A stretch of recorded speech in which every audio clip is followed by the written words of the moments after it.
Bien. On va saluer Véronique Fontana. Bonjour. Alors, je rappelle que vous êtes avocate au barreau de Lausanne, en Suisse. Que dit la loi française lorsqu'un enfant majeur disparaît ? Alors la loi française fait une distinction entre une disparition volontaire et une disparition qu'on peut qualifier d'inquiétante.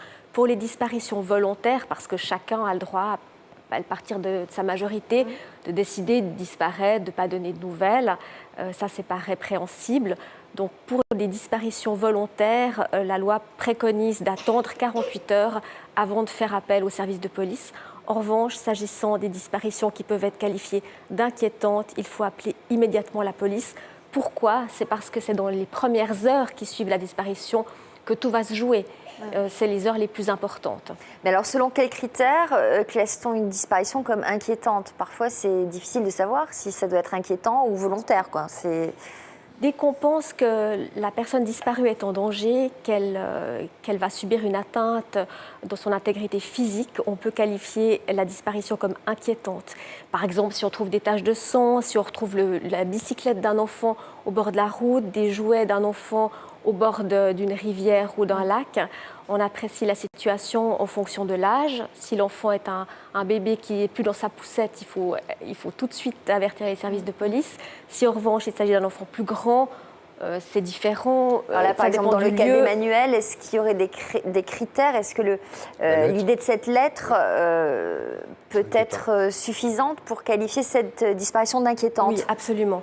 Absolument. Dès qu'on reçoit une lettre de ce type-là, il ne faut pas se poser de questions. La réaction, c'est immédiatement appeler la police. C'est mieux d'appeler la police une fois de trop que d'attendre. Dès qu'on se trouve en présence d'une disparition qu'on peut qualifier d'inquiétante, ça, on l'apprécie de cas en cas. Il ne faut pas hésiter à aller au commissariat le plus proche ou faire appel à la gendarmerie. Alors, il se prénomme... Elle a été mêlée de très très près à cette disparition. Elle a quand même bénéficié d'un non-lieu. Oui, elle a bénéficié d'un non-lieu. Ça, c'est ce que je reproche un peu. Alors justement, Véronique Fontana, comment peut-on relancer une enquête après plus de 10 ans ?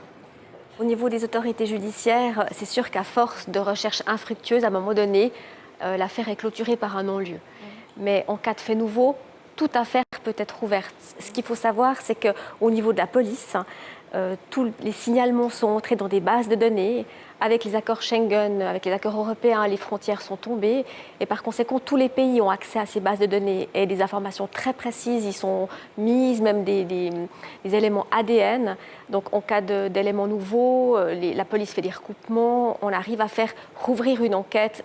Et les éléments de police judiciaire permettent aussi aux affaires pénales, au niveau des autorités judiciaires, d'être réouvertes. Quels conseils généraux donneriez-vous à nos invités ? De ne pas baisser les bras. Je pense que c'est vrai que c'est dur, ça doit être insoutenable de ne pas savoir ce qui est arrivé. Mais je pense qu'il ne faut pas baisser les bras. Effectivement, le fait de faire partie d'une association, de partager avec d'autres personnes qui ont vécu les mêmes choses peut être salutaire. Il faut aussi, je pense, se faire aider par un thérapeute.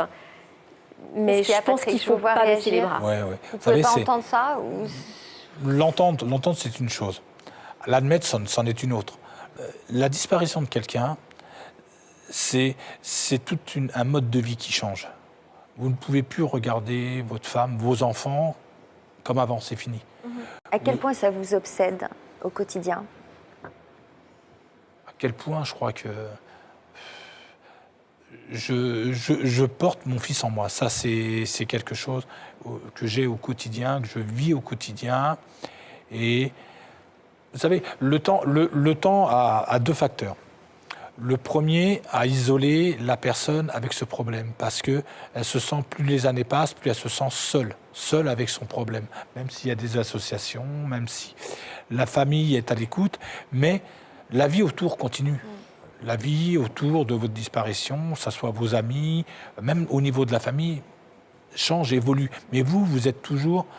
Moi, mon histoire s'est arrêtée le 15 décembre 97 et je vis au 15 décembre 97. Pourquoi vous dites que vous ne pouvez plus regarder vos enfants, votre famille de la même manière ?